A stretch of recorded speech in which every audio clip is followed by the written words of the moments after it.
આપણા જીવનની અંદર સમજ શક્તિ અને સહન શક્તિ આ બે સદગુણોની બહુ મોટી જરૂર હોતી હોય છે.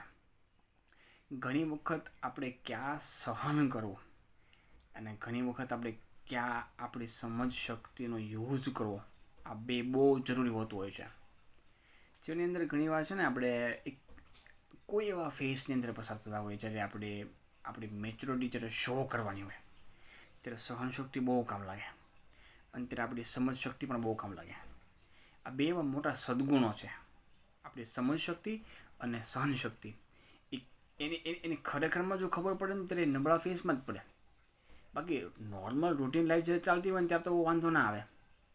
બટ જ્યારે બરોબર કહેવાય ને કે વ્યક્તિ આમ ભરડામાં આવે ને ત્યારે ખબર પડે સાચી કે સહનશક્તિ કેટલી છે અને સમજ શક્તિ કેટલી છે. આ બે સદગુણોનો ક્યાં યુઝ કરવો અને ક્યારે યુઝ કરવો બહુ ઇમ્પોર્ટન્ટ છે. આપણી અંદર ગમે એટલી સહનશક્તિ હોય પણ સમજણ ન હોય તો એ સમજશક્તિ નકામી છે. અને ગમે તેટલું સમજતા હોઈએ, ગમે તેટલું આપણે લેટ ગો કરતા હોઈએ, પણ જ્યારે when it comes to implement ourselves, જ્યારે આપણી ઉપર જ્યારે આવતું હોય ત્યારે એ વસ્તુ આપણે જો જીવનમાં જતી ના કરી શકીએ, સહન ના કરી શકીએ તો પણ એ વ્યર્થ છે. મારા જીવનની અંદર બે સદગુણોને હંમેશા જાળવવા, કેળવવા, સમય હોય ત્યારે સમજવું અને સમય હોય ત્યારે સહન કરવું. આ બે વ્યક્તિ જે જીવનમાં વ્યક્તિ આ બે સદગુણને સ્વીકારે ને એ કોઈ દિવસ હેરાન ન થાય. હા, પછી કોઈક વખત મહદઅંશે એવું બનતું હોય જ્યારે things are not going to our self, peoples are not going to our self. સમાજ છે કે કોઈ એવા વ્યક્તિ છે કે જે તમને નથી સમજી શકવાના, is a different thing. But you should give a chance to those people in your life. Show your maturity as well.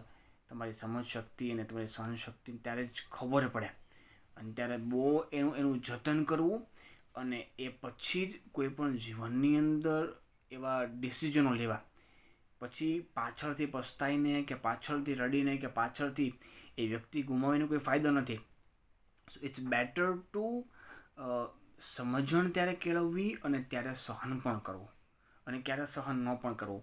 કોઈ વ્યક્તિને તમારી કદર ના હોય, કોઈ વ્યક્તિને મહારાજે કીધું ને પ્રથમના 20મા વર્ષના મૃત્યુની અંદર મહારાજ કે અમે છે ને સેવક રામનાનો સાધુ હતો, એ સેવક રામનાના સાધુની અમે સેવા કરતા. વર્ણ વિચરણ વખતે અમે રામેશ્વર અને સેતુબંધ બાજુ ગયેલા અને એક વખતે સેવક રામનાનો સાધુ અમને મળેલો. અમે એને માંદો જાણી અમે એને ખૂબ સેવા કરી, પરંતુ એને અમારો જરાય ભાર ના પડ્યો, માટે અમે એનો ત્યાગ કર્યો. માટે તમે પણ ભક્તજનો એવા કૃતજ્ઞના સંઘનો ત્યાગ કરજો.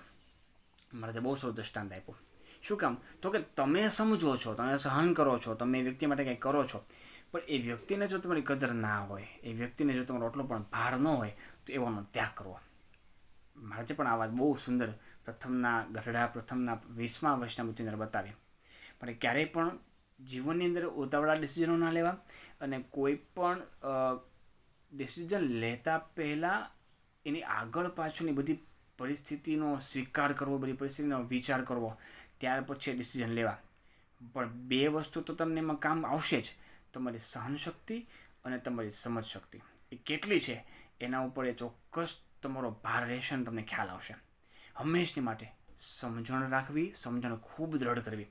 જીવન આપણું છે ને આખું સમજણ પર જ ચાલે છે. યાદ રાખજો, જે વ્યક્તિ સમજવું હશે ને એ જ સહન કરશે. જે વ્યક્તિના સમજણના ઠેકાણા નહીં હોય એ વ્યક્તિ ક્યારેય પણ સહન નહીં કરે. કોઈ પણ રિલેશન લઈ લો તમે, XYZ, મા બાપનો લઈ લો, ભાઈ બહેનનો લઈ લો, દીકરા બાપનો લઈ લો, મા દીકરીનો લઈ લો, ભાઈ બહેનનો લઈ લો, XYZ કોઈ પણ રિલેશન લઈ લો. જે વ્યક્તિ સમજવું હશે એ જ લેટ ગો કરશે, એ જ સહન કરશે. અને હું સહન ન કરું, હું તો તળને ભળ જવાબ આપી દઉં, હું તો આમ કરી લઉં, એની જગતમાં કોઈ કદર પણ ન કરે સાહેબ. એટલે હંમેશને માટે બે સદગુણોનો સ્વીકાર કરવો અને સદગુણો કેળવવા. એક તમારી સમજ શક્તિ અને બીજી તમારી સહન શક્તિ. માટે સૌ આ વસ્તુને ધ્યાન રાખજો.